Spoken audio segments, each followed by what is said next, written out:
ഒരു കാര്യം കൂടി നമ്മൾ പറഞ്ഞപ്പോൾ ഒരു കാര്യം കൂടി വളരെ ചുരുക്കി പറഞ്ഞുകൊണ്ട് നമുക്ക് ഈ ചർച്ച ഇവിടെ അവസാനിപ്പിക്കും. കാരണം ഈ ലൈഫ് മിഷനിൽ നമ്മൾ കണ്ടതാണ് 5.5 ലക്ഷം വീടുകളാണ് പൂർത്തിയാക്കാൻ പോകുന്നത്. ഒരുപക്ഷെ ലോകത്ത് തന്നെ അത്ഭുതമായൊരു സംഭവം. അവിടെ ഇന്ന് മാധ്യമങ്ങളുടെ ഒരു കാര്യം കൂടി എടുത്ത് പറയാൻ വേണ്ടിയിട്ടാണ് വളരെ ചുരുക്കി പറയാം. അതായത് എല്ലാവരും പ്രതീക്ഷിച്ചിരുന്നത് ഈ ബജറ്റിൽ ഈ ക്ഷേമ പെൻഷൻ 1600 എന്നുള്ളത് വർദ്ധിപ്പിക്കുന്നതായിരുന്നു.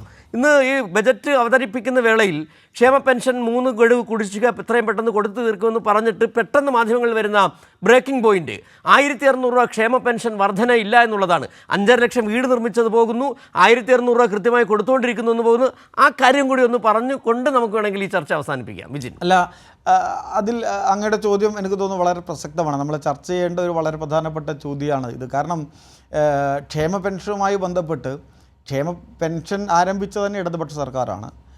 പിന്നീട് ഒന്നാം പിണറായി ഗവൺമെൻറ്റിൻ്റെ കാലത്ത് നമുക്കറിയാം, ഉമ്മൻചാണ്ടി ഗവൺമെൻറ് 600 രൂപയുണ്ടായിരുന്ന പെൻഷൻ 18 മാസം കുടിശ്ശികയാക്കി വെച്ചു.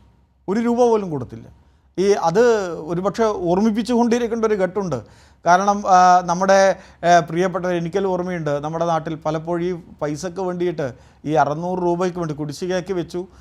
പഞ്ചായത്ത് ഓഫീസിലേക്ക്, പോസ്റ്റ് ഓഫീസിലേക്ക്, ബാങ്കുകളിലേക്ക് മാറി മാറി നടത്തിയിട്ടും അന്നത്തെ UDF ഗവൺമെൻറ് പറഞ്ഞത് ഒരു പൈസയും ഞങ്ങളുടെ കയ്യിലില്ല എന്നാണ്. 600 രൂപ കുടിശ്ശികയാക്കി വെച്ചു. അതാണ് ഒന്നാം പിണറായി ഗവൺമെൻറ് വന്നപ്പോൾ 18 മാസത്തെ കുടിശ്ശിക തീർത്തു കൊടുത്തു. 600 രൂപയിൽ അവിടെ നിർത്തിയില്ല, അത് ഘട്ടം ഘട്ടമായി വർദ്ധിപ്പിച്ചു. അത് 1600 എത്തിച്ചു. 1600 എത്തിക്കുക മാത്രമല്ല, മാസാമാസം പെൻഷൻ നൽകാൻ തുടങ്ങി. അതിന് ഒരു തരത്തിലുള്ള വീഴ്ച ഉണ്ടാകരുതെന്നതിൻ്റെ ഭാഗമായിട്ട് സാമൂഹ്യ സുരക്ഷ പെൻഷൻ കമ്പനിക്ക് തന്നെ രൂപം കൊടുത്തു. വളരെ മാതൃകാപരമായിട്ടാണ് ആ പ്രവർത്തനം മുന്നോട്ട് പോയത്. ഇടക്കാലത്ത് നമുക്ക് ഓർമ്മയുണ്ട്, കുടിശ്ശിക വന്നു, യാഥാർത്ഥ്യമാണ്. പക്ഷേ കേരളത്തിലെ ഭൂരിപക്ഷം വരുന്ന മാധ്യമങ്ങളും ആ മാധ്യമങ്ങൾ മറച്ചു വെച്ച ഒരു യാഥാർത്ഥ്യമുണ്ട്. എന്തുകൊണ്ടാണ് കേരളത്തിലെ ഗവൺമെൻറ്റിന് പെൻഷൻ കൃത്യമായി മാസാമാസം കൊടുക്കുന്നതിൽ കുറച്ചെങ്കിലും കുടിശ്ശിക ഉണ്ടാക്കേണ്ട സാഹചര്യം ഉണ്ടായത്? ഒന്ന്, പെൻഷൻ കമ്പനിയെ നരേന്ദ്രമോദി ഗവൺമെൻറ് പൂർണ്ണമായും തകർത്തു. മറ്റൊന്നെന്താ, കേരളത്തോട് കാണിച്ച കടുത്ത സാമ്പത്തികമായ ഉപരോധം. ആ കടുത്ത സാമ്പത്തിക ഉപരോധവും കൃത്യമായി മുന്നോട്ട് പോകുന്ന പെൻഷൻ കമ്പനിയെ തകർത്തപ്പോഴും കുറച്ച് മാസം കുടിശ്ശികയുണ്ടായി എന്ന യാഥാർത്ഥ്യമാണ്. പക്ഷേ കേരളത്തിൻ്റെ ബഹുമാനപ്പെട്ട മുഖ്യമന്ത്രി പ്രത്യേക ചട്ടപ്രകാരം കേരള നിയമസഭയിൽ അവതരിപ്പിച്ചുകൊണ്ട് പെൻഷൻ ഒരു കാരണവശാലും മുടങ്ങില്ല. 1600 രൂപ മുഴുവൻ ആളുകളുടെയും കൈകളിലെത്തും. കുടിശ്ശിക പൂർണ്ണമായും നിങ്ങൾക്ക് നൽകുക തന്നെ ചെയ്യും. ഈ ഗവൺമെൻറ് തന്നെ ആ നരേന്ദ്രമോദി ഗവൺമെൻറ്റിൻ്റെ കടുത്ത സാമ്പത്തിക ഉപരോധത്തിൻ്റെ കൂടി ഭാഗമായിട്ടുണ്ടായ നടപടിയിലുണ്ടായ പ്രയാസമാണെങ്കിൽ പോലും ഈ ബജറ്റിൽ പ്രത്യേകമായിട്ട് ക്ഷേമ പെൻഷൻ കുടിശ്ശിക ഉൾപ്പെടെ കൊടുത്തു തീർക്കാനുള്ള തീരുമാനം ഉണ്ടാവുകയാണ്. മാസാമാസം 1600 രൂപ കേരളത്തിലെ പ്രിയപ്പെട്ടവരുടെ 62 ലക്ഷം കൈകളിലേക്ക് ഈ ഗവൺമെൻറ് എത്തിച്ചു കൊടുക്കുകയാണ്. അതുമാത്രമല്ല, ഇപ്പോൾ മാധ്യമങ്ങൾ നേരത്തെ പറഞ്ഞ പോലെ ഇവിടെ ലൈഫിൻ്റെ കാര്യം പറയുന്നില്ല. അടിസ്ഥാന വികസനമെന്ന് പറയുന്ന ഓരോ വ്യക്തിയിലേക്ക് എത്തേണ്ടതാണ്. റോഡ്, പാലം, അതെല്ലാം ഓരോ വ്യക്തിയിലൂടെ കടന്നു പോകുന്ന വികസനത്തിൻ്റെ ഭാഗമാണ്. അതെല്ലാം വളരെ കൃത്യമായി ലൈഫ് വീട് കൊടുക്കുന്നതുണ്ട്, പെൻഷൻ കുടിശ്ശിക തീർത്തു കൊടുക്കുന്ന ഭാഗങ്ങളുണ്ട്. അതെല്ലാം ഇതിനകത്ത് കൃത്യമായി. പിന്നെ ഇവർ ഭയങ്കരമായ ആശങ്കയും ജനങ്ങളിലേക്ക് ഒരു തെറ്റായ പ്രചരണം നടത്താനാണ് ചില മാധ്യമങ്ങൾ ശ്രമിക്കുന്നത്. പെൻഷൻ 2500 ഇടതുപക്ഷ ജനാധിപത്യ മുന്നണിയുടെ പ്രകടന പത്രികയിൽ പറഞ്ഞതാണെന്ന് ആരും പ്രയാസപ്പെടേണ്ടതില്ല. പിണറായി വിജയൻ ഗവൺമെൻറ്, കേരളത്തിൻ്റെ മുഖ്യമന്ത്രി ശ്രീ പിണറായി വിജയനെയും ഈ ഗവൺമെൻറ്റിനെയും കേരളത്തിലെ ജനങ്ങൾക്ക് നല്ല വിശ്വാസമുണ്ട്. ഇത് പ്രചരിപ്പിക്കുന്ന കോൺഗ്രസ് പാർട്ടിയുടെ നേതാക്കന്മാരും BJP നേതാക്കന്മാരും ഒക്കെ നല്ല രീതിയിൽ കാണേണ്ടത് നിങ്ങളുടെ അണികൾക്കുൾപ്പെടെ പിണറായി വിജയൻ എന്ന നേതാവിനെയും ഈ ഗവൺമെൻറ്റിനെയും നന്നായിട്ട് അറിയാം. അതുകൊണ്ട് വർഷം ഒന്നുകൂടി ബാക്കിയുണ്ടെന്നേ.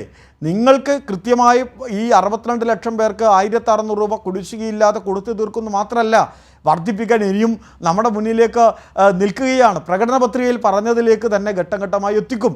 അതിന് 1 വർഷം കൂടിയുണ്ട്. ഇപ്പോൾ മറ്റ് മാധ്യമങ്ങളിൽ ഇപ്പോൾ തെറ്റിദ്ധാരണ എന്താ, ഇതോടുകൂടി ബജറ്റെല്ലാം അവസാനിച്ചു, ഇതോടുകൂടി ഗവൺമെൻറ്റിൻ്റെ എല്ലാ നടപടിക്രമങ്ങളും കഴിഞ്ഞു, ഇനി പെൻഷൻ അങ്ങോട്ട് കൂടാനേ പോകുന്നില്ല എന്നൊക്കെ പറഞ്ഞ് ഈ ഇത്രയും നല്ല ജനകീയമായ ബജറ്റിൽ ആകെ 2 കാര്യങ്ങളെ എടുത്തുകൊണ്ടാണ് തെറ്റായ പ്രചരണം ഉണ്ടാക്കാൻ ശ്രമിക്കുന്നത്. അതിലൊന്ന്, പെൻഷൻ കൃത്യമായി കുടിശ്ശിക തീർത്ത് കൊടുത്ത് വർദ്ധിപ്പിക്കുമെന്നേ ആരും പ്രയാസപ്പെടേണ്ട. രണ്ടാമത്തെ ഭാഗം ഭൂനികുതിയുമായി ബന്ധപ്പെട്ടാണ്. ഞാൻ മനസ്സിലാക്കുന്നിടത്തോളം അതിൻ്റെ വ്യക്തമായൊരു പഠനം കൂടി നടത്തേണ്ടതുണ്ട്. എനിക്ക് തോന്നുന്നത് 5 രൂപ ഉണ്ടായിരുന്നത് ചെറിയൊരു തുക 2 രൂപയെങ്ങനെയാണ് വർദ്ധിക്കാൻ വേണ്ടി പോകുന്നത്. എത്രയോ വർഷത്തിന് ശേഷം ഉണ്ടാകുന്ന ഒരു ചെറിയൊരു തുകയുടെ വ്യത്യാസമാണ്. തനത് വരുമ്പോൾ ഈ 2 ഭാഗങ്ങളെ മാത്രം എടുത്തു വെച്ചുകൊണ്ട് ഇത്രയും മറ്റൊന്നും പറയാനില്ലെന്നേ. ഈ ബജറ്റിനെ കുറിച്ച് മറ്റെന്താണ് ഇവിടുത്തെ മാധ്യമങ്ങൾക്കും പ്രതിപക്ഷത്തിനും പറയാനുള്ളത്? അത്രയും ജനകീയമായി അതിൽ ബജറ്റിൽ കൃത്യമായി നമ്മുടെ പെൻഷൻ കുടിശ്ശിയില്ലാതെ കൊടുക്കാനുള്ള തുക നീക്കിവെച്ചിട്ടുണ്ട്. വരാനിരിക്കുന്ന ആളുകളിൽ പെൻഷൻ വർദ്ധിപ്പിക്കുക തന്നെ ചെയ്യും, തനത് വരുമാനമുണ്ടാക്കും, കേരളം കുതിക്കുക തന്നെ ചെയ്യും.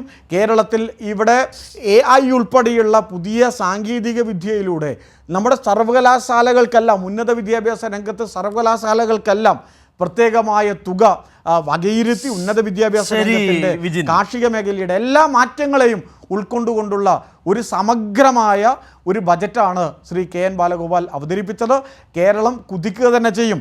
ഇവരെല്ലാം കണ്ടത്, ഇവിടുത്തെ വലതുപക്ഷ മാധ്യമങ്ങളും വലതുപക്ഷ പ്രസ്ഥാനങ്ങളെല്ലാം കണ്ടത് ഇതങ്ങനെ കേന്ദ്രം സാമ്പത്തികമായി കേരളത്തെ ഇങ്ങനെ തകർത്തുകൊണ്ടിരിക്കുന്നു, അപ്പോൾ ഇനി കേരളം മുന്നോട്ട് പോകില്ല, ഇതാ കേരളത്തിൻ്റെ ഗവൺമെൻറ് ഇത് സാമ്പത്തികമായി ബുദ്ധിമുട്ടാൻ പോകുന്നു, തകർന്നു വീഴാൻ പോകുന്നു എന്ന് പ്രതീക്ഷിച്ചവരുടെ മുന്നിലേക്ക് ശരവേഗത്തിൽ ഞങ്ങൾ തകർന്നു വീഴുകയല്ല, ഞങ്ങൾ കുതിക്കുകയാണ്, ഞങ്ങൾ നവകേരളം സൃഷ്ടിക്കുകയാണ് എന്ന പ്രഖ്യാപനമാണ് ഈ ബജറ്റിൽ. ശരി വിജിൻ, ഒരുപക്ഷെ വിജിൻ കൊടുത്ത മറുപടി സുരേഷ് ഗോപിക്കും ജോർജ് കുര്യനും അടക്കമുള്ളവർക്കായിരിക്കാം.